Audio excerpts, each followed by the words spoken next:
অভিনেত্রী গুলশান আরা আহমেদ মারা গেছেন। মঙ্গলবার সকাল 6:40 শেষ নিঃশ্বাস ত্যাগ করেন তিনি।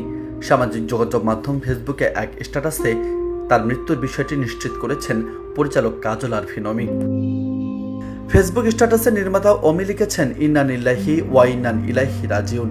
আমাদের গুলশান আরা আহমেদ আপা আজ সকাল 6:40 ইন্তেকাল করেছেন।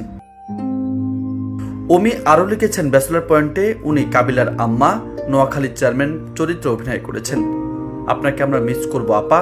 আল্লাহ পাক ওনাকে জীবনের সমস্ত গুনাহ মাফ করে জান্নাতুল ফেরদৌস নসিব করুন, আমিন। জানা গেছে এর আগে হার্ট অ্যাটাক হয়েছিল তার।